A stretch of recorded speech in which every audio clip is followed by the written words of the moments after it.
Hello students, welcome all of you. आज के इस लेक्चर में हम 9th क्लास का chapter number 5 the fundamental unit of life, इसके बारे में डिस्कशन करेंगे, इसके बारे में स्टडी करेंगे। जो ये चैप्टर का नाम है the fundamental unit of life, तो इसकी यदि हम हिंदी में इसको ट्रांसलेशन करें तो हिंदी में हम इसे बोल सकते हैं जीवन की आधारभूत इकाई। यानी जो लाइफ पाई जा रही है हमारे अंदर, हम हमारा एग्जाम्पल लें तो हमारे अंदर जो लाइफ प्रेजेंट है, लाइफ प्रोसेस जो पाई जा रही है, उसकी मेन फंक्शनल यूनिट कौन सी है और स्ट्रक्चरल यूनिट कौन सी है, उसे हम फंडामेंटल यूनिट बोलते हैं। और हमारे शरीर की स्ट्रक्चरल और फंक्शनल यूनिट सेल या कोशिका होती है। यानी संरचनात्मक इकाई भी कोशिका है और क्रियात्मक इकाई भी कोशिका है, इसलिए सेल को फंडामेंटल यूनिट ऑफ लाइफ के नाम से जाना जाता है, क्योंकि यहीं पर लास्ट में जाके सारी प्रोसेस संपन्न हो रही है, लाइफ प्रोसेस है जिसमें संपन्न हो रही है। सेकंड, जो हमारे शरीर का निर्माण हुआ है वो सेल से हुआ है। सेल्स ने आपस में मिलकर टिश्यू बनाया, टिश्यू ने आपस में मिलकर ऑर्गन बनाया, ऑर्गन ने ऑर्गन सिस्टम बनाया और ऑर्गन सिस्टम से बॉडी बनती है। इसलिए सेल को फंडामेंटल यूनिट ऑफ लाइफ के नाम से जाना जाता है। स्ट्रक्चरल और फंक्शनल यूनिट के नाम से भी सेल को जाना जाता है। अब सेल में सबसे पहले एक इम्पोर्टेंट साइंटिस्ट है जिनका नाम है रॉबर्ट हुक। सबसे पहले जो एक इम्पोर्टेंट साइंटिस्ट इसके अंदर है रॉबर्ट हुक। ये ऐसे साइंटिस्ट थे जिनके द्वारा सबसे पहले सेल की खोज की गई थी। रॉबर्ट हुक साइंटिस्ट जो है, इन्होंने सबसे पहले सेल की खोज की थी। लेकिन हमें इसमें ध्यान ये रखना है कि इन्होंने एक डेड सेल की खोज की थी। इनके द्वारा एक मृत कोशिका की खोज की गई थी। जब ये साइंटिस्ट, जो एक पौधा होता है क्वेरकस सुवेर, उससे प्राप्त होने वाला पदार्थ है कॉर्क। कॉर्क की जब ये स्टडी कर रहे थे तो कॉर्क को जब इन्होंने अपने द्वारा बनाए हुए माइक्रोस्कोप के नीचे देखा तो इन्हें कॉर्क की स्ट्रक्चर में हनीकॉम्ब लाइक स्ट्रक्चर दिखाई दी। हनीकॉम्ब लाइक स्ट्रक्चर का मतलब होता है कि मधुमक्खी के छत्ते के समान संरचना दिखाई दी। कॉर्क को जब इन्होंने खुद के द्वारा बनाए गए माइक्रोस्कोप में देखा तो इन्हें उस माइक्रोस्कोप में इस तरह की हनीकॉम्ब लाइक स्ट्रक्चर या संरचनाएं दिखाई दी। माइक्रोस्कोप में जब इसको देखा गया तो इसके अंदर इन्हें इस तरह की हनीकॉम्ब लाइक स्ट्रक्चर दिखाई दी थी। यानी मधुमक्खी के छत्ते के समान संरचना इन्हें इस कॉर्क की स्लाइड को जब इन्होंने खुद के द्वारा बनाए गए माइक्रोस्कोप में देखा तो उसमें इस तरह की स्ट्रक्चर इनको दिखाई दी थी। इन स्ट्रक्चर को इन्होंने सेल नाम दिया। ये जो स्ट्रक्चर या संरचना इनको दिखाई दी, इन स्ट्रक्चर्स को इस साइंटिस्ट ने, रॉबर्ट हुक ने सेल नाम दिया था। अब सेल जो है वो एक लैटिन वर्ड है। सेल जो शब्द हम काम में लेते हैं, सेल एक लैटिन भाषा का है, लैटिन लैंग्वेज का वर्ड है। लैटिन लैंग्वेज इसलिए यूज में ली जाती है क्योंकि इंग्लिश लैंग्वेज जो है उसके अंदर चेंजेस होते रहते हैं और लैटिन लैंग्वेज एक परिपक्व भाषा है, इसके अंदर ज़्यादा चेंजेस नहीं आते हैं, इसलिए लैटिन वर्ड्स का ज़्यादातर साइंस के अंदर हम यूज में लेते हैं। सेल एक लैटिन वर्ड है। इसको यदि इंग्लिश में ट्रांसलेशन करेंगे हम तो सेल का मीनिंग होता है a little room. A little room यानी एक छोटा कमरा। इसने जो एक स्ट्रक्चर दिखाई दे रही है इसे ए लिटिल रूम नाम दिया था, एक छोटा कमरा। तो सेल वर्ड्स का मीनिंग हमें याद रखना है। सेल जो है लैटिन भाषा का वर्ड है। इंग्लिश ट्रांसलेशन यदि इसका करते हैं तो इसका इंग्लिश ट्रांसलेशन होता है ए लिटिल रूम। और ये जो डिस्कवरी है इन साइंटिस्ट के द्वारा 1665 में की गई थी। 1665 में इन्होंने इसकी सेल की खोज की है, डेड सेल की खोज की है। ये भी हमें याद रखना है क्योंकि कॉर्क जो होता है वो एक डेड पार्ट होता है। एक प्लांट है क्वेरकस सुवेर,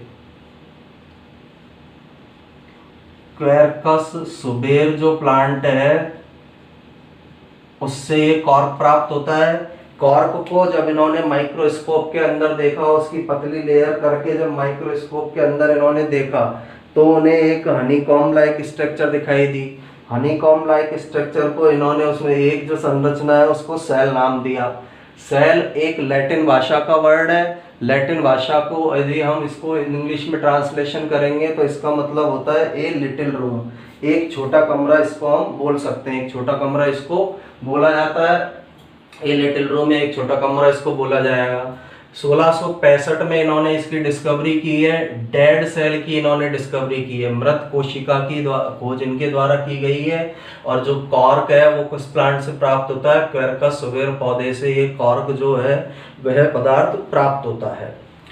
अब इन्होंने जो डिस्कवरी की है वो बहुत छोटी डिस्कवरी थी, यानी सेल की जो डिस्कवरी है बहुत बड़ी कोई खोज नहीं थी, लेकिन इनकी डिस्कवरी विज्ञान के इतिहास में एक महत्वपूर्ण खोज थी। यानी हिस्ट्री ऑफ साइंस में यह एक इम्पोर्टेंट डिस्कवरी थी, क्योंकि इसकी खोज के बाद ही सेल के बारे में अन्य वैज्ञानिकों को पता चला और उन्होंने कोशिका से संबंधित अनेक संरचनाओं की डिस्कवरी की थी। तो छोटी खोज है लेकिन बहुत ज़्यादा इम्पोर्टेंट खोज है, क्योंकि इसकी खोज के बाद ही ये पता चल सका कि कुछ एक फंडामेंटल यूनिट होती है जिससे कि पूरी बॉडी का फॉर्मेशन होता है। और इसी को बेस मानकर या इसी को आधार मानकर साइंटिस्ट ने आगे सेल के अंदर अनेक ऑर्गेनेल्स की खोज की, सेल के अंदर चलने वाली अनेक प्रोसेसेज की खोज की। तो ये साइंस की हिस्ट्री के अंदर या साइंस के फील्ड में एक इम्पोर्टेंट डिस्कवरी या फिर इम्पोर्टेंट खोज थी। अब सेल को आगे हम समझने के लिए एक एक्सपेरिमेंट करते हैं, एक प्रयोग इसके अंदर हम करते हैं जिसमें हम एक ऑनियन बल्ब का यूज लेंगे। ऑनियन बल्ब या प्याज को लेकर हम उसकी एपिडर्मिस को लेते हैं, एपिडर्मिस की एक पतली लेयर बनाते हैं। उस एपिडर्मिस की पतली लेयर को स्लाइड के ऊपर माउंट करते हैं, उसके ऊपर सेफ्रेनिन डालते हैं। सेफ्रेनिन उसको रंग प्रदान करता है और उसके बाद उस स्लाइड को यदि हम देखते हैं तो उसके अंदर हमें इसी तरह की स्ट्रक्चर्स दिखाई देती है। यानी सबसे एक एक्सपेरिमेंट हम क्या करते हैं, एक ऑनियन बल्ब लिया, प्याज लिया, प्याज को लेकर इसकी जो ऊपरी सतह है उसकी किसको अलग कर लिया, एपिडर्मिस को। एपिडर्मिस को सेपरेट किया। एपिडर्मिस को हम सही तरीके से निकालते हैं जिससे कि उसका कोई भाग नहीं टूटे। इसके बाद जो एपिडर्मिस वाली लेयर है उसको एक वॉच ग्लास के अंदर हम डाल देते हैं। इस एपिडर्मिस वाली जो लेयर है इसको वॉच ग्लास में डाल दिया। वॉच ग्लास में डालने के बाद इसमें से भी एक थिन लेयर लेते हैं, पतली परत लेते हैं, थिन लेयर या पतली परत लेंगे। इस पतली परत को किस पर लगाते हैं, स्लाइड पर, और फिर इस पर सेफ्रेनिन, एक रिएजेंट होता है, एक अभिरंजक होता है, उसको डालते हैं। यानी एक प्रयोग या एक्सपेरिमेंट हम सेल को समझने के लिए कर रहे हैं। तो इस एक्सपेरिमेंट में हमने क्या किया है, सबसे पहले तो ऑनियन बल्ब लिया, प्याज लिया, उसकी सबसे ऊपरी परत जो है एपिडर्मिस, उसको निकाला। चिमटे की सहायता से इसको निकाला जाता है, फोर्सेप की सहायता से इसको निकाल लेते हैं। इसके बाद इसको हम वॉच ग्लास के अंदर रखते हैं, कांच का एक ग्लास होता है उसके अंदर रखेंगे। फिर इस एपिडर्मिस में से पतली लेयर निकालते हैं सावधानी पूर्वक, उसको स्लाइड पर रखते हैं। स्लाइड में फिर क्या डाल देते हैं, सेफ्रेनिन। सेफ्रेनिन डालने के बाद इस स्लाइड पर जिस भाग पर वो हमने परत डाली है उस पर एक कवर स्लिप लगा देते हैं जिससे कि वो उसी जगह पर स्थिर रहे, पॉजिटेड रहे। और फिर इस स्लाइड को हम किसके अंदर देखते हैं, माइक्रोस्कोप में। तो माइक्रोस्कोप के अंदर जब हम इसको देखेंगे, सूक्ष्मदर्शी के अंदर जब हम इसको देखेंगे तो हमें इस तरह की कुछ संरचनाएं इसके अंदर दिखाई देती है।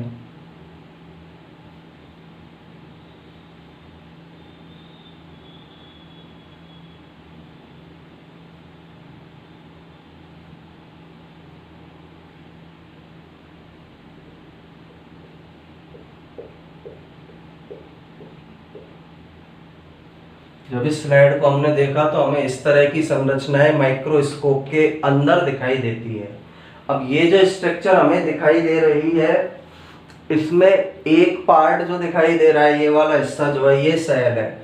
ये जो स्ट्रक्चर है ये सेल है, और ये जो पॉइंट दिखाई दे रहा है ये न्यूक्लियस है। ये कोशिका है, ये कोशिका के अंदर पाया जाने वाला केंद्रक है। ये सेल्स का पूरा ग्रुप ये दिखाई देगा, और हर सेल के अंदर एक न्यूक्लियस या केंद्रक प्रेजेंट होता है। वो न्यूक्लियस या केंद्रक हमें इसके अंदर दिखाई देगा। तो इस एक्सपेरिमेंट से हम समझ सकते हैं कि किस प्रकार जीवों की फंडामेंटल यूनिट सेल होती है। जैसे हमने जो ऑनियन बल्ब लिया या प्याज जो लिया है, उस प्याज के अंदर प्याज को बनाने वाली जो स्ट्रक्चर या संरचना है, वह स्ट्रक्चर या संरचना कौन सी है? सेल है। ऑनियन बल्ब में वो पूरे ऑनियन बल्ब को जो बनाया गया है वो किस स्ट्रक्चर के द्वारा बनाया गया है? सेल के द्वारा इसको बनाया गया है, और इसलिए सेल को हम फंडामेंटल यूनिट के नाम से जानते हैं। स्ट्रक्चरल यूनिट भी इसको बोला जाता है, फंक्शनल यूनिट भी इसी को बोला जाता है, क्योंकि यह संरचनात्मक इकाई है और यही कौन सी इकाई होती है? क्रियात्मक इकाई है।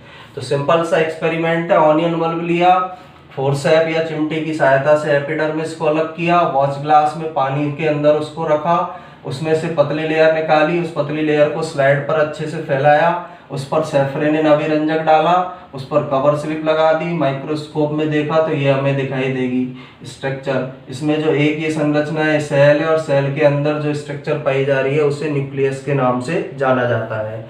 और ये जो स्ट्रक्चर हमें दिखाई दे रही है ये लगभग एक दूसरे के सिमिलर दिखाई देती है, यानी जैसी ये स्ट्रक्चर है वैसी ये स्ट्रक्चर है, ये स्ट्रक्चर लगभग एक दूसरे के सिमिलर पाई जाती है। तो इस एक्सपेरिमेंट से हमें पता क्या चलता है कि जो ऑनियन बल्ब है उसको बनाने का काम सेल के द्वारा किया जा रहा है। सेल इसकी फंडामेंटल यूनिट है।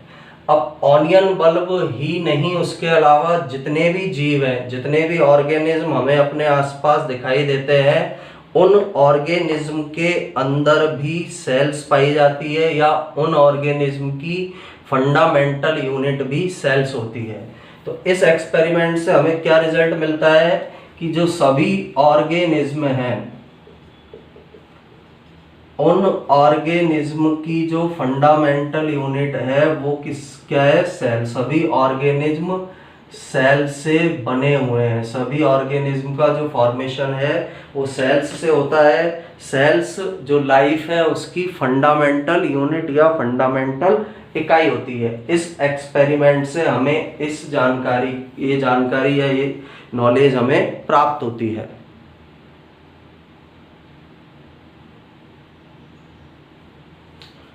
तो ये जो एक्सपेरिमेंट है इससे हमें ये पता चलता है कि सभी ऑर्गेनिज्म की जो स्ट्रक्चरल फंक्शनल यूनिट जो है या फंडामेंटल यूनिट जो है वो सेल होती है। सेल या सेल्स के ग्रुप से ऑर्गेनिज्म बने होते हैं। तो पहली जो खोज इंपॉर्टेंट है इसके फील्ड में रॉबर्ट हुक ने की थी 1665 में। इन्होंने जो सेल डिस्कवर की है वो डेड सेल है। इसके बाद एक साइंटिस्ट थे ल्यूवेनहॉक। अगले जो साइंटिस्ट हैं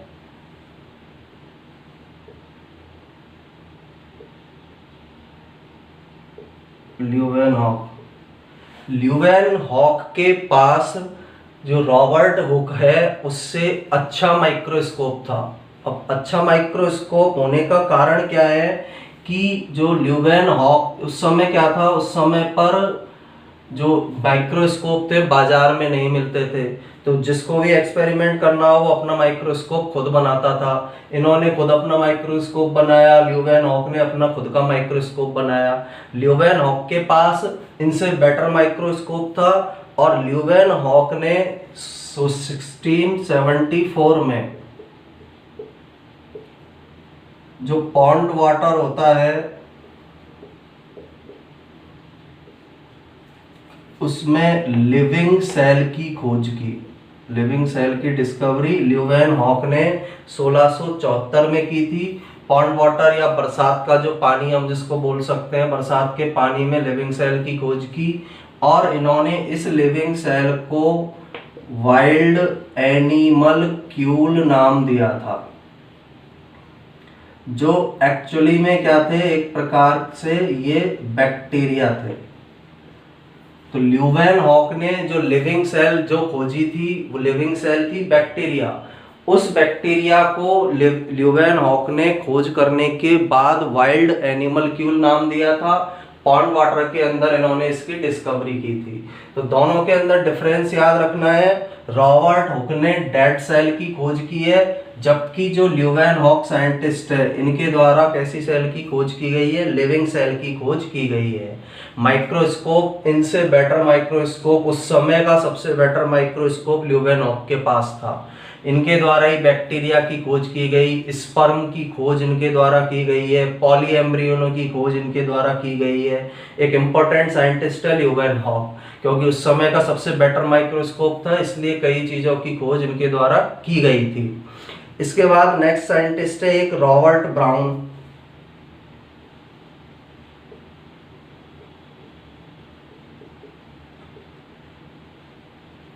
अब रॉबर्ट ब्राउन जो साइंटिस्ट थे, इन्होंने सेल के अंदर पाए जाने वाले न्यूक्लियस की डिस्कवरी की थी। रॉबर्ट ब्राउन के द्वारा न्यूक्लियस, या हिंदी में हम इसे बोल सकते हैं केंद्रक। तो केंद्रक की जो खोज है या न्यूक्लियस की जो डिस्कवरी है वो रॉबर्ट ब्राउन नामक साइंटिस्ट के द्वारा 1831 में की गई थी। ये जो है ना न्यूक्लियस, सेल के अंदर सेल को कंट्रोल करने वाली जो यूनिट होती है, सेल को नियंत्रित करने वाली जो यूनिट होती है, उसे न्यूक्लियस कहते हैं, केंद्रक कहते हैं। उसकी डिस्कवरी रॉबर्ट ब्राउन के द्वारा 1831 में की गई थी। इसके बाद एक नेक्स्ट साइंटिस्ट है पुरकिंजे।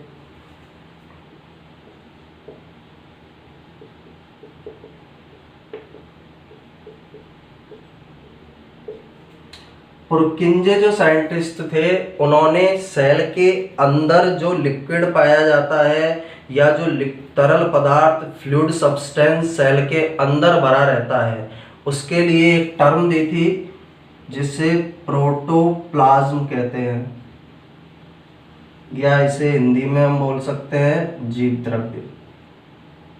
यानी जो सेल है, इस सेल के अंदर एक तो पाया जा रहा है न्यूक्लियस, इसके अलावा एक फ्लूइड कंटेंट, फ्लूइड सब्सटेंस जो उपस्थित है। ये वाला फ्लूइड सब्सटेंस क्या है? प्रोटोप्लाज्म। तो इस प्रोटोप्लाज्म की जो डिस्कवरी है, सेल के अंदर पाए जाने वाले फ्लूइड सब्सटेंस की जो डिस्कवरी है, वह वैज्ञानिक पुरकिंजे के द्वारा की गई। और 1839 में इन्होंने सेल के अंदर पाए जाने वाले फ्लूइड सब्सटेंस को प्रोटोप्लाज्म या जीवद्रव्य नाम इनके द्वारा दिया गया था। इसके बाद नेक्स्ट साइंटिस्ट है, दो साइंटिस्ट जिनके द्वारा सेल थ्योरी दी गई है 5th नंबर पर। यानी दो साइंटिस्ट थे जिन्होंने अलग अलग एक्सपेरिमेंट करके जंतु कोशिका पर, पादप कोशिका पर, एनिमल सेल पर, प्लांट सेल पर एक्सपेरिमेंट किया, और उन एक्सपेरिमेंट के आधार पर इन्होंने सेल थ्योरी दी। उन साइंटिस्ट के नाम है, पहले वैज्ञानिक का नाम है स्लीडेन,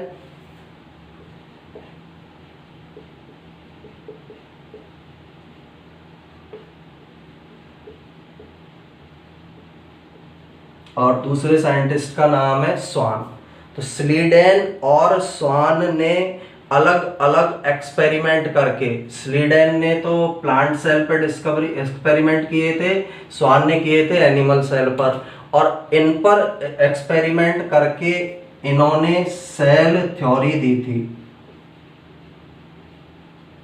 सेल थ्योरी, या इसी को हम बोल सकते हैं कोशिका सिद्धांत।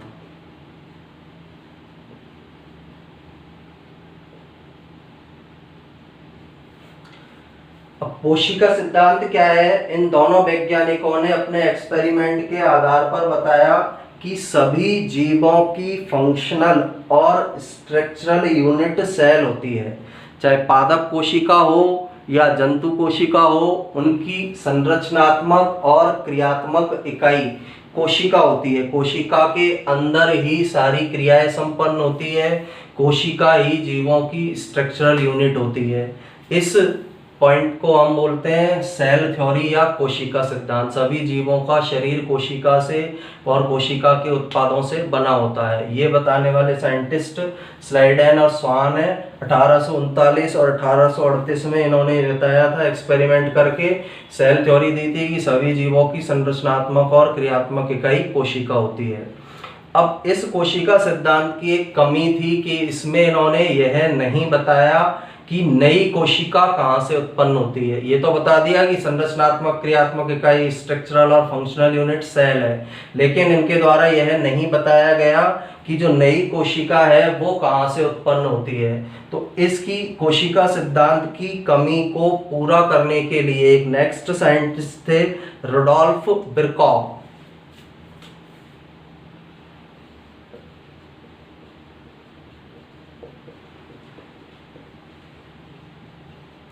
रुडोल्फ बिरकॉफ ने एक सेंटेंस दिया था और वो सेंटेंस है ओमनिस सेलुल ई सेलुला। इनके द्वारा एक सेंटेंस दिया गया, ओमनिस सेलुल ई सेलुला। ग्रीक भाषा का लैंग्वेज है, ग्रीक भाषा का ये सेंटेंस है, ओमनिस सेलुल ई सेलुला। हिंदी में, इंग्लिश में ट्रांसलेशन इसका होता है कि जो भी इसका हिंदी में यदि हम ट्रांसलेशन करें तो इसका मतलब ये है कि जो नई कोशिका है वो पूर्ववर्ती कोशिका से उत्पन्न होती है, यानी नई कोशिका की उत्पत्ति पहले से उपस्थित कोशिका के विभाजन से होती है। तो इसकी जो कमी है कोशिका सिद्धांत की, उस कमी को पूरा करने का कार्य इनके द्वारा किया गया। इन्होंने ये बता दिया कि जो नई कोशिका है पहले से उपस्थित कोशिका के विभाजन से नई कोशिका का निर्माण होता है। जो नई कोशिका है पहले से उपस्थित कोशिका से बनती है, और इन दोनों को मिलाकर फिर कोशिका सिद्धांत को और रुडोल्फ बिरकॉफ के कथन को मिलाकर मॉडर्न सेल थ्योरी दी गई। मॉडर्न सेल थ्योरी को दिया गया, या इसको हम बोल सकते हैं आधुनिक कोशिका सिद्धांत दिया गया। आधुनिक कोशिका सिद्धांत। इन दोनों के पॉइंट्स को मिलाकर स्लाइडेनर स्वान और रुडोल्फ बिरकॉफ दोनों के द्वारा जो एक्सपेरिमेंट किए, जो कथन बताए गए हैं, उनको मिलाकर मॉडर्न सेल थ्योरी या आधुनिक कोशिका सिद्धांत दिया गया। और आधुनिक कोशिका सिद्धांत के मेन पॉइंट्स कौन से हैं? सबसे पहला पॉइंट है आधुनिक कोशिका सिद्धांत का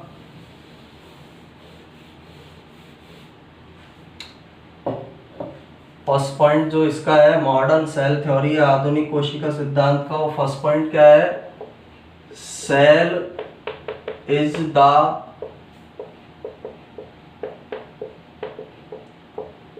फंक्शनल एंड स्ट्रक्चरल यूनिट।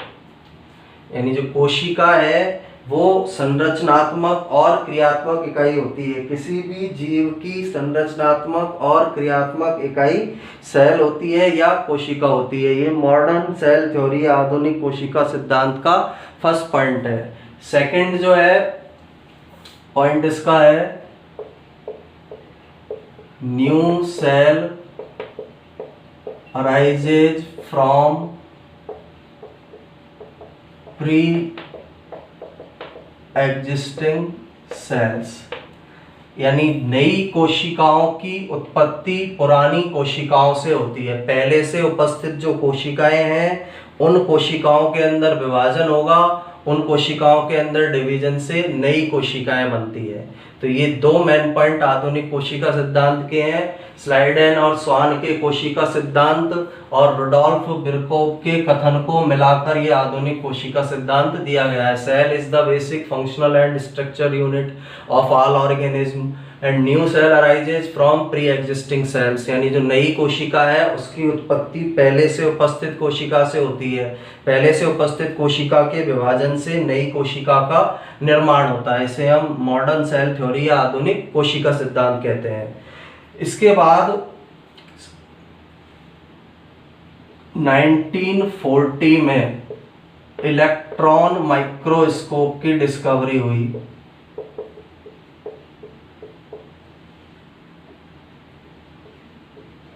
इसकी डिस्कवरी वो करने वाले वैज्ञानिक थे नॉल एंड रस्का। इन दो साइंटिस्ट के द्वारा इसकी डिस्कवरी की गई थी इलेक्ट्रॉन माइक्रोस्कोप की, जिनको नॉल और रस्का के नाम से जाना जाता है। नॉल और रस्का नामक साइंटिस्ट ने इलेक्ट्रॉन माइक्रोस्कोप की खोज की। इलेक्ट्रॉन माइक्रोस्कोप एक इस प्रकार का माइक्रोस्कोप है जो किसी भी चीज को बहुत ज़्यादा बड़ा करके दिखा सकता है। कोई भी ऑर्गेनिज्म है, कोई भी ऑर्गेनिज्म के अंदर पाई जाने वाली सेल है, उसको बहुत बड़े लेवल पर वो दिखाता है। उसको, उस माइक्रोस्कोप को इलेक्ट्रॉन माइक्रोस्कोप बोला जाता है। नॉल रस्का ने इस इलेक्ट्रॉन माइक्रोस्कोप की खोज की और इसकी खोज के बाद सेल के अंदर के कंपोनेंट्स को देख पाना भी संभव हुआ। यानी सेल के अंदर भी जो कंपोनेंट्स पाए जाते हैं, जैसे न्यूक्लियस है, माइटोकॉन्ड्रिया है, गोल्जी का है, ईआर है, तो उनको देख पाना भी इस इलेक्ट्रॉन माइक्रोस्कोप के द्वारा संभव हुआ। इसके बाद सेल के अंदर पाए जाने वाले कंपोनेंट या सेल के विभिन्न जो ऑर्गेनेल्स हैं या कोशिकांग जो हैं, उन कोशिकांग की डिस्कवरी संभव हो पाई, क्योंकि इससे पहले माइक्रोस्कोप प्रेजेंट नहीं था। इलेक्ट्रॉन माइक्रोस्कोप तो सेल के अंदर नहीं देख पाए थे कि सेल के अंदर भी क्या क्या पाया जा रहा है। लेकिन जब इलेक्ट्रॉन माइक्रोस्कोप की खोज हो गई तो सेल के अंदर पाए जाने वाले ऑर्गेनेल्स या कोशिकांग जैसे राइबोसोम है, माइटोकॉन्ड्रिया, ईआर, गोल्जी का है, इनकी डिस्कवरी भी पॉसिबल हो पाई। तो एक ये प्रमुख जो साइंटिस्ट है, मेन जो साइंटिस्ट है, उनके बारे में हमने इसके अंदर स्टडी किया है, डिस्कशन किया है कि कौन कौन से साइंटिस्ट इससे रिलेटेड है। सबसे पहला साइंटिस्ट रॉबर्ट हुक था, जिसने डेड सेल की खोज की। सेकंड जो साइंटिस्ट था उसका नाम था ल्यूवेनहॉक, जिसके द्वारा लिविंग सेल की खोज की गई। रॉबर्ट ब्राउन, न्यूक्लियस की इसने डिस्कवरी की। पुरकिंजे, प्रोटोप्लाज्म शब्द दिया, सेल के अंदर जो लिक्विड पाया जा रहा है उसको। स्लाइडेन स्वान ने सेल थ्योरी दी। रुडोल्फ बिरकोव ने इसकी कमी को पूरा करने के लिए एक सेंटेंस दिया, जिनको मिलाकर आधुनिक कोशिका सिद्धांत बनाया गया। और 1940 में इलेक्ट्रॉन माइक्रोस्कोप की खोज नॉल और रस्का ने की। और नॉल और रस्का के द्वारा जब ये डिस्कवरी की गई तो उसके बाद जो सेल के अंदर जो ऑर्गेनेल्स पाए जा रहे हैं, उन ऑर्गेनेल्स की खोज किया जाना पॉसिबल हो पाया, उन ऑर्गेनिज्म की खोज पॉसिबल हो पाई। तो इन डिस्कवरीज के थ्रू पर आधार पर आगे यूनिसेलुलर ऑर्गेनिज्म की खोज हुई। यूनिसेलुलर के बाद मल्टीसेलुलर ऑर्गेनिज्म की खोज की गई कि यूनिसेलुलर ऑर्गेनिज्म किस प्रकार के होते हैं और मल्टीसेलुलर ऑर्गेनिज्म किस प्रकार के होते हैं। तो उसके बारे में हम अगले लेक्चर के अंदर डिस्कशन करेंगे। Thank you.